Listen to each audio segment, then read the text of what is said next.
ଶ୍ରୋତା ବନ୍ଧୁ, ଅନେକ ଦିନର ବ୍ୟବଧାନ ପରେ ଆଜି ଆମେ ଏଠାରେ ଶୁଣିବା ଉପନ୍ୟାସ ମଲାଜହ୍ନ, ତାହାର ଆଉ ଗୋଟିଏ ଭାଗ।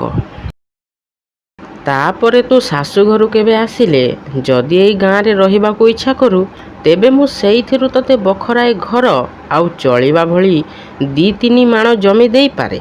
ଆଶା କରେ ସବୁ କଥା ଧୀର ଭାବରେ ବିଚାରି ଗଲା ଲୋକ ହାତରେ ମୋ ପାଖକୁ ଖବର ଦେବୁ। ପୁଣି ପଢ଼ିସାରି ଚିଠିଟା ଚିରିଦେବୁ। ଲୋକନାଥ ନନା ଯେପରି ଏ କଥାର ବିନ୍ଦୁ ବିସର୍ଗ ଜାଣି ନ ପାରନ୍ତି। ସେ ତୋତେ ପଟାପଟି କରି ସବୁ ସମ୍ପତ୍ତି ହସ୍ତଗତ କରି ତୋର ସର୍ବନାଶ କରିବାକୁ ବସିଛନ୍ତି। ଏ କଥା ମୁଁ ଜାଣେ। ତାଙ୍କ କଥା ମୋଟେ ବିଶ୍ୱାସ କରିବୁ ନାହିଁ। ସାବଧାନ। ରାଗ, ଅପମାନ ଆଉ ଲଜ୍ଜାରେ ଭାବିବାର ଶକ୍ତି ମୋର ସ୍ତମ୍ଭିତ ହୋଇଗଲା। ଏ ଅଚ୍ୟୁତିଟା କ'ଣ ମଣିଷ? କେତେବେଳ ଯାଏଁ ସେଠି କାନ୍ଥକୁ ଆଉଜି କାନ୍ଥଠାରୁ ଆହୁରି ନିର୍ଜୀବ ହୋଇ ବସିଥିଲି କେଜାଣି। କାନ୍ଧ ଉପରେ କାହା ନିଃଶ୍ୱାସର ମୃଦୁ ସ୍ପର୍ଶ ଅନୁଭବ କରି ଚମକି ଚାହିଁଲି ନାଥ ନନା। ଚିଠିଟା ମୋ ହାତରୁ ଟାଣି ନେଇ ସେ ପଢ଼ିଲେ। ତାପରେ ରାଗରେ ଗର୍ଜି ଉଠି କହିଲେ, କାହିଁ ସେ କୁକୁରଟା? ତାପରେ ଚିଠିଟା ଟିକି ଟିକି କରି ଚିରି ପକାଇ ଘରୁ ଦୌଡ଼ି ଚାଲିଗଲେ। ଦାଣ୍ଡପଟେ ଯେଉଁଠି ତାଙ୍କ ଦିହ ଛାଇର ଶେଷ ରେଖା ଦୁଆର ମୁହଁ ପାଖେ ମିଳେଇ ଯାଇଥିଲା, ସେହି ଆଡ଼କୁ ଏକ ଧ୍ୟାନରେ ଚାହିଁ ଭାବିଲି, ଯେମିତି ଏକଜିଦିଆ ଲୋକ ଏଇ ଲାଗେ କ'ଣ ନାଇଁ କ'ଣ କରି ବସିବେ କେଜାଣି। କାହିଁକି ମିଛରେ ତାଙ୍କୁ ଚିଠିଟା ପଢ଼ିବାକୁ ଦେଲି? ନିଜେ ଚିରି ପକାଇଥିଲେ ତ ଯାଇଥାନ୍ତା। ଯେମିତି ରାଗିଛନ୍ତି, ଚିଠି ପଢ଼ି ଆଜି ଗୋଟାଏ କିଛି ଭୟଙ୍କର କାଣ୍ଡ ନ କରି କ'ଣ ଫେରୁଛନ୍ତି ସହଜରେ? ଗୋଟାଏ କଳ୍ପିତ ଆଶଙ୍କାରେ ବିଚଳିତ ହୋଇ ଦିହ ଗୋଟାକ ମୋର କଟିଗଲା। ଛାଇ ଲେଉଟି ଗଲା। ନାଥ ନନା ସେତେବେଳ ଯାଏଁ ଫେରି ନଥିଲେ। କ'ଣ ହେଲା କେଜାଣି? ଆଉ ସବୁ ଚିନ୍ତା ବୁଡ଼ାଇ ଦେଇ ଏଇ ଭାବନା ମୋର ସମ୍ବଳ ହେଲା। ଏତେବେଳ ଯାଏଁ କୁଆଡ଼େ ଗଲେ ସେ? ଖରାପ ହେଲା ନାହିଁ ତ? ଉପରଓଳି ସଇତା ଆସିଲା। କହିଲା, ସେଠୁ ଚାକିରି ଛାଡ଼ି ଆସିଲି ବୁଢ଼ୀ। ସଇତାକୁ ଦେଖି ଅଥଳ ସମୁଦ୍ରରେ କୂଳ ମିଶିଲା। ପଚାରିଲି, ନାଥ ନନା କୁଆଡ଼େ ଗଲେ ଦେଖିନାହୁଁ? ସେ କହିଲା, ସକାଳେ ଆଜି ଅଚ୍ୟୁତା ଅବଧାନ ଘରେ ତ ତାଙ୍କୁ ଦେଖିଥିଲି। ଭାରି ରାଗ ହୋଇ ଅବଧାନ ସାଙ୍ଗେ କ'ଣ କଥାବାର୍ତ୍ତା ହେଉଥିଲେ। ଦ୍ୱିପହରେ ଏଇ ବିଲ ବାଟେ ଆର ଗାଁକୁ ତ କୁଆଡ଼େ ଗଲେ। ନିଶ୍ଚିନ୍ତ ହୋଇ ଭାବିଲି, ଯାହା ହେଉ ଅଖୁଣ ଦିହରେ ତ ଅଛନ୍ତି ସେତେବେଳ ଯାଏଁ। ପଚାରିଲି, ଯୁଆଡ଼େ ସେ ଗଲେ ତୁ ଟିକେ ଯାଇପାରିବୁ କି ସେଠିକି? କାହିଁକି? ସକାଳ ପହରୁ ଅଖିଆ ଯାଇଛନ୍ତି ପରା। ତୁ ଯା, ତାଙ୍କୁ ସାଙ୍ଗରେ ନେଇକରି ଯାଇ ଆସିବୁ। ସଇତା ଚାଲିଲା। ଏତେ ବିପଦରେ ସୁଦ୍ଧା ମନକୁ ଟିକେ ଦମ୍ଭ ଆସିଲା। ଏ ଗାଁରେ ସମସ୍ତେ ମୋ ବିରୁଦ୍ଧରେ ଠିଆ ହେଲେ ସୁଦ୍ଧା 2 ଜଣ ତ ମୋ ଲାଗି ଅଛନ୍ତି। ପ୍ରୟୋଜନ ହେଲେ ଯେ ଜୀବନ ଦେଇ ମୋ ମର୍ଯ୍ୟାଦା ରକ୍ଷା କରିବେ। ସଞ୍ଜ ଘଣ୍ଟା ବାଜିବାର ଅନେକ ପରେ ସେଦିନ ନାଥ ନନା ଘରକୁ ଫେରିଲେ। ପିଣ୍ଡାରେ ଖାଇବାକୁ ଠା କରିଦେଲି। ଖାଇ ବସି ସେ କହିଲେ, ଆଜି ଭାରି ମଜା ହେଲା। ସକାଳେ ସେତେବେଳେ ଗାଁ ଯାକ ଅଚ୍ୟୁତିକି ଖୋଜି ତା ଘରେ ଯାଇ ପହଞ୍ଚିଲି। ବାହାରେ ଠିଆ ହୋଇ ସେ କାହା ସାଙ୍ଗେ କଥାବାର୍ତ୍ତା ହେଉଥିଲା।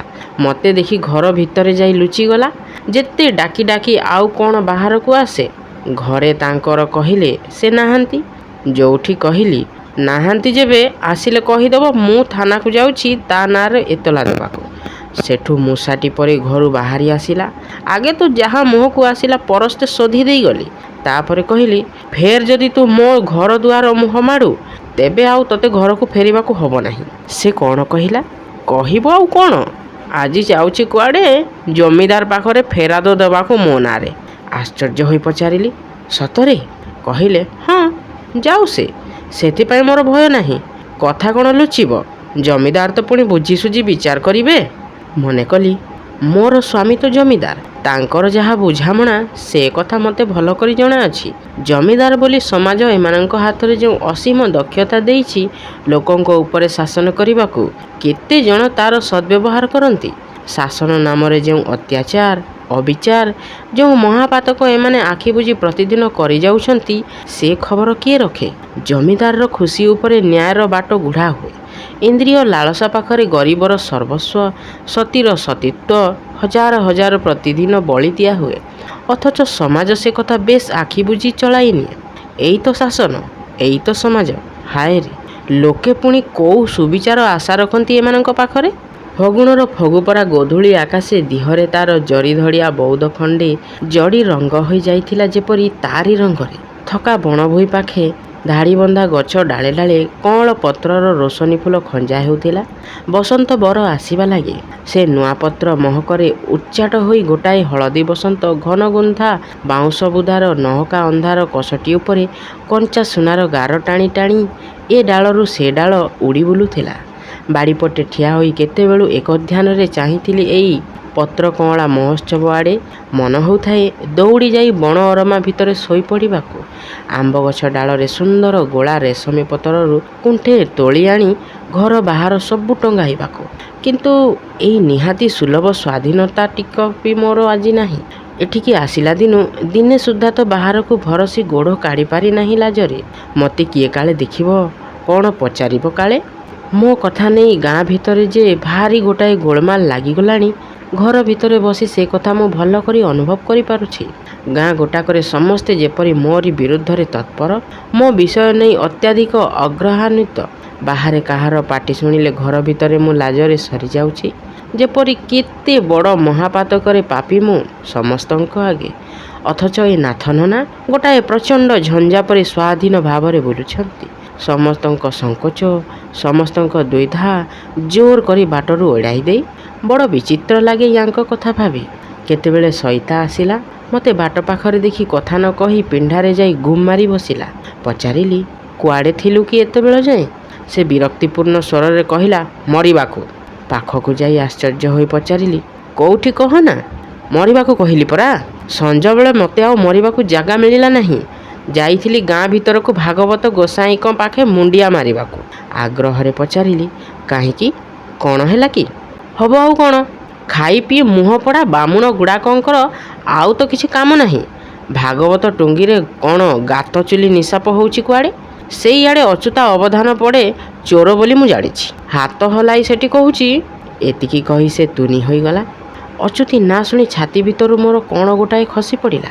ଆଶଙ୍କାରେ ପୂର୍ଣ୍ଣ ହୋଇ ପଚାରିଲି, କ'ଣ କହୁଛି? କ'ଣ ଆଉ ତତେ ସେଗୁଡ଼ାକ କହିବି ବୁଢ଼ୀ? ସେ କହିଲା, ସଞ୍ଜବେଳଟା ଏତେ ଗୁଡ଼ାଏ କଞ୍ଚା ମିଛ କହିବାକୁ ତାର ଜିଭ କେମିତି ଖସି ପଡ଼ୁନାହିଁ ଆଗ ସେଇଆ ମୁଁ ତାଜୁବ ହେଉଛି ପରା। କହୁଛି ଅନାଦି ମିଶ୍ର ଝିଅ ସତୀକି ତା ସ୍ୱାମୀ ଘରୁ ବାହାର କରିଦେଇଛନ୍ତି, ଆଉ ତା ମୁହଁ ଚାହିଁବେ ନାହିଁ ବୋଲି କୁଆଡ଼େ କହିଛନ୍ତି ସମସ୍ତଙ୍କ ଆଗେ। ସେ ଜାତିକୁଳ ଛାଡ଼ିଛି, ତା ହାତରୁ କେହି ପାଣି ଛୁଇଁବାର ନୁହେଁ। କେଉଁ ପସନ୍ଦରେ ଲୋକନାଥ ତିଆଡ଼ି ତାକୁ ଆଣି ଘରେ ପୂରେଇଛି। ଆମେ ତା ଘରୁ ବନ୍ଧୁପଣ କାଟିଦେବୁ, ତାର ନିଆଁ ପାଣି ଅଟକ କରିବୁ ଯଦି ଲୋକନାଥ ତାକୁ ଘରୁ ବାହାର କରି ନ ଦିଏ। ବୁଢ଼ୀ ପଥର ପରି ଠିଆ ହୋଇ ସବୁ ଶୁଣିଲି ଲୋ ସେ କଥା। ସେ କହିଲା, ରକତ ମାଉଁସ ଦିହ ତ କେତେ ଆଉ ସହନ୍ତା ଏଇ କଞ୍ଚା ମିଛ ଗୁଡ଼ାକ ଶୁଣି ଶୁଣି। ସମ୍ଭାଳି ନ ପାରି କହିଲି, ଆଲୁଅ ଟିକେ ତଳକୁ ଦେଖା ତ ମୁହଁ ଦେଖେ। କହୁ କହୁ ଏଇ ଠେଙ୍ଗା ଉଞ୍ଚେଇ ତା ପାଖକୁ ଧାଇଁଗଲି। ସେଠି ଥିଲେ ହାଁ ହାଁ କହି ଦୌଡ଼ି ଆସି ମୋତେ ଧରି ପକାଇଲେ। ଟାଣି ଟାଣି ଆଣି ଏଠି ଛାଡ଼ି ଦେଇଗଲେ। ନଇଲେ ଆଜି ତାର ଦିନେ କି ମୋର ଦିନେ। କହୁ କହୁ ସେ ରାଗରେ ଗୋଟିପଣେ ଥରିବାକୁ ଲାଗିଲା। ଲାଜ ଆଉ ଅପମାନରେ ମୋର ଆଉ ସେତେବେଳେ କଥା କହିବାର ଶକ୍ତି ନଥିଲା। ଚୁପ୍ ହୋଇ ଘର ଭିତରେ ଯାଇ ଶୋଇପଡ଼ିଲି। ସେଇଠି ସେମିତି ତକିଆରେ ମୁହଁ ମାଡ଼ି ମନେ ମନେ କହିଲି, ଏଇଆ ଶୁଣାଇବାକୁ ମୋତେ ଆଜି ଯାଏଁ ବଞ୍ଚାଇ ରଖିଲ ଭଗବାନ। ଏଡ଼େ ବଡ଼ ସୃଷ୍ଟିଟାରେ ତମର ବିଷ କଣିକାଏ କ'ଣ ନଥିଲା ଏଇ ହିନିମାନିଆ ଜୀବନଟା ଏକାଥରକେ ଶେଷ କରିଦେବାକୁ? ଖାଲି ଏତିକିରେ ଭଲା ସରିଥାନ୍ତା। ଏ ହୀନ କପାଳି ସାଙ୍ଗେ ପୁଣି ଆଉ ଗୋଟିଏ ପବିତ୍ର ନିଷ୍ପାପ ଜୀବନ ଛନ୍ଦି ହୋଇ ଅକାରଣରେ କେତେ ଲାଞ୍ଛନା, କେତେ ଦହଗଞ୍ଜ ହେଉଛି। ମୋର ଅଧିକାର କ'ଣ ଅଛି ଭଲା ତାକୁ ଏମିତି ଅକାରଣରେ କଳଙ୍କର ଭାଗି କରିବାକୁ ମୋ ସାଙ୍ଗେ? ଏଇ ନିନ୍ଦା, ଏଇ କଳଙ୍କ କଥା ମୋରି ନାଁରେ ଶୁଣିପାରିବେ ନାହିଁ ବୋଲି ତ ବାପା ବୋଉ ଆଗରୁ ବିଦା ହୋଇଗଲେ। ସ୍ୱାମୀ ବୋଲି ଯେଉଁ ପ୍ରାଣୀଟି ସାଙ୍ଗରେ ବ୍ରାହ୍ମଣ ଆଗେ ଅଗ୍ନି ସାକ୍ଷୀ କରି ମୋତେ ବାନ୍ଧି ଦେଇ ଯାଇଥିଲେ, ହୃଦୟର ସବୁ ବିମୁଖତାକୁ ରୁଦ୍ଧ କରି ତାଙ୍କ ସଙ୍ଗେ ସେ ସମ୍ପର୍କ ଆଉ ରଖିପାରିଲି କେଉଁଠି? ସଂସାରରେ ମୋର ଆଉ କିଏ ଅଛି ମୋ ପାଇଁ ଭାବିବାକୁ? ଏ ନାଥ ନନା ମୋର କିଏ ଯେ ମୋ ପାଇଁ ପ୍ରତିକ୍ଷଣରେ ନିଜର ପ୍ରତିଷ୍ଠା, ନିଜର ଅଭିମାନ ତିଳେ ତିଳେ ଏମିତି ବିସର୍ଜନ ଦେଇ ମୋ ପାଇଁ ଏତେ କରିବେ? ଆଉ ଭାବିପାରିଲି ନାହିଁ। କିଏ ଏଇ ନାଥ ନନା? ମୋର କ'ଣ ସେ?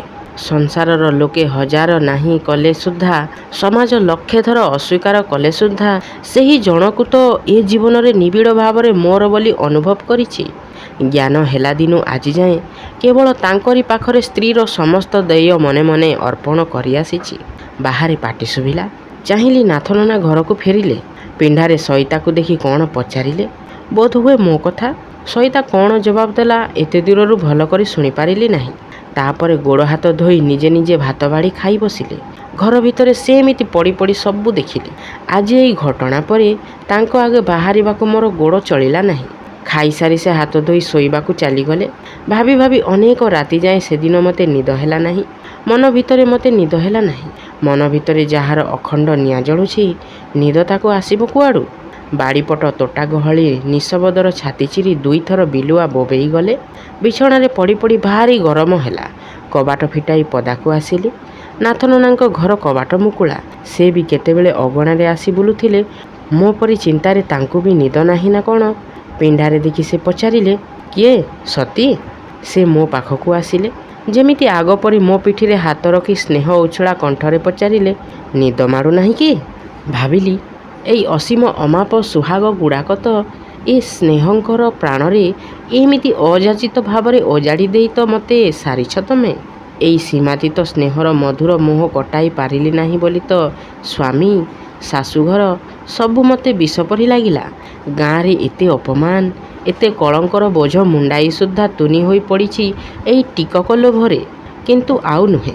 ଆଖି ଆଗରେ ମୋରି ଲାଗି ତମର ଏ ହୀନିମାନ ମୁଁ ଆଉ ଦେଖିପାରିବି ନାହିଁ। ଆଉ ନୁହେଁ, ଏଇ ଶେଷ। ସେମିତି ପଥର ପରି ଠିଆ ହୋଇ ରହିଲି, ଅନ୍ୟ ଆଡ଼େ ମୁହଁ ଫେରାଇ। ଇଚ୍ଛା କରି ତାଙ୍କ କଥାରେ ଜବାବ ଦେଲି ନାହିଁ। ଉତ୍ତର ନ ପାଇ ସେ ମୋର ଆହୁରି ପାଖକୁ ଆସିଲେ। ମୋ ମୁହଁ ଛାତି ଉପରେ ରଖି କହିଲେ, ଏତେ ରାତି ଯାଏ ଚିଅନ୍ତି? ବିଞ୍ଚି ଦିଏ, ଶୋଇପଡ଼ିବୁ ଏଇ ଲାଗେ। ତାଙ୍କ ପାଖରୁ ଦୂରକୁ ଘୁଞ୍ଚିଯାଇ ଟାଣି ହୋଇ କହିଲି, ମୁଁ ଶୋଇବି ନାହିଁ, ଯା। ସରଗ କଣରେ ବୁଡ଼ ବୁଡ଼ ଜହ୍ନର ଶେଷ ଚାନ୍ଦିନୀଟିକ ଗୋଟାଏ ଗହଳିଆ ବାଉଁଶ ଗଛ ଭିତରେ ଛାଣି ହୋଇ ଦୁଆରେ ଆସି ପଡ଼ିଥିଲା। ସେଇ ଅଳ୍ପ ଆଲୁଅରେ ଦେଖିଲି, ନିଗୁଡ଼ ବେଦନାରେ ତାଙ୍କ ମୁହଁ ଚାହୁଁ ଚାହୁଁ ଅସ୍ତନ୍ମୁଖ ଚନ୍ଦ୍ର ପରି ଫିକା ପଡ଼ିଗଲା। ତାଙ୍କ ପ୍ରତି ଏଇ ଦାରୁଣ୍ୟ ବ୍ୟବହାରରେ କଣ୍ଠଯାକ ଲୁହରେ ରୁଦ୍ଧ ହୋଇ ଆସୁଥାଏ। ଜୋର କରି କଣ୍ଠସ୍ୱରରେ ତୀବ୍ରତା ଆଣି କହିଲି, ମୋତେ ଏମିତି କାହିଁକି ଦହଗଞ୍ଜ କରୁଛ କି ତମେ?